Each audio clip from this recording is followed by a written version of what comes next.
क्या आपने कभी सोचा है कि एक ट्रेन यात्रा आपकी जिंदगी बदल सकती है? विवेक एक्सप्रेस ऐसी ही एक यात्रा है, भारत की सबसे लंबी ट्रेन यात्रा जो कन्याकुमारी से डिब्रूगढ़ तक जाती है। ये ट्रेन नदियां, पहाड़ और मैदान पार करती है और आपको देश की असली विविधता दिखाती है।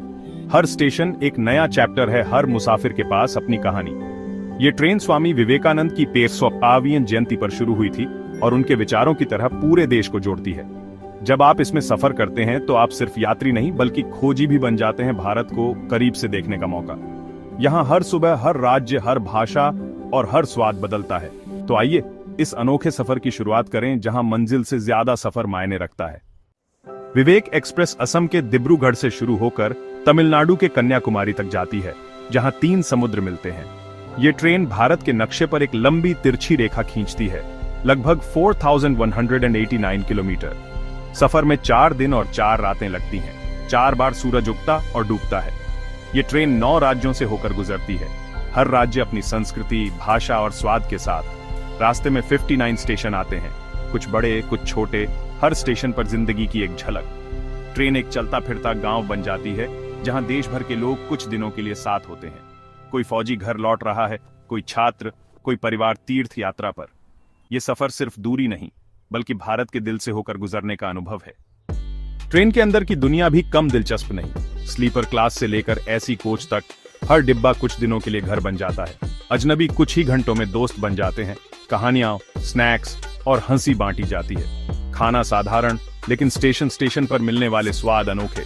पश्चिम बंगाल की पुरी, आंध्र की इडली और हर जगह चाय। खिड़की से बाहर बदलते नजारे, कभी हरे खेत, कभी नदी, कभी गांव। बच्चे ट्रेन को हाथ हिलाते हैं, किसान खेतों में दिखते हैं। ये रोजमर्रा की जिंदगी का असली रंग है।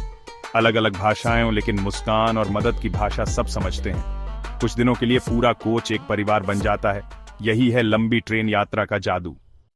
इस सफर में भारत की सबसे खूबसूरत झलकियां मिलती हैं।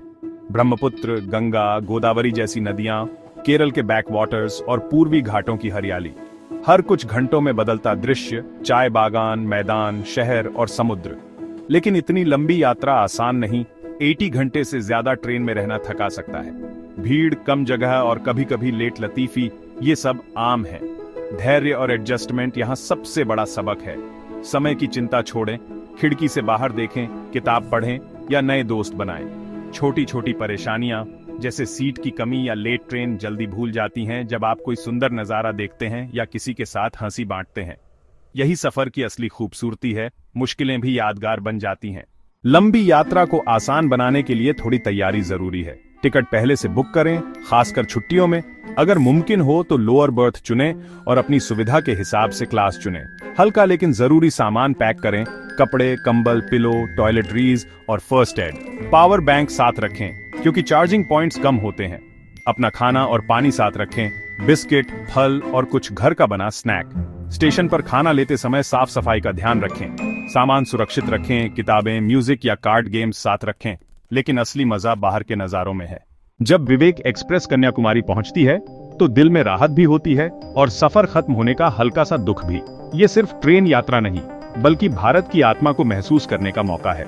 4 दिन में आपने अलग अलग संस्कृति, भाषा और स्वाद देखे। सच्चा भारत। ट्रेन सबको जोड़ती है। बिहार का परिवार, बंगाल का छात्र, असम का फौजी, कुछ दिनों के लिए सब एक साथ। यहाँ जाति धर्म नहीं, सिर्फ इंसानियत और दोस्ती है। ये सफर धैर्य, एडजस्टमेंट और छोटी छोटी खुशियों की अहमियत सिखाता है। मंजिल से ज्यादा सफर मायने रखता है। हर मुसाफिर, हर स्टेशन, हर चाय की प्याली याद रह जाती है।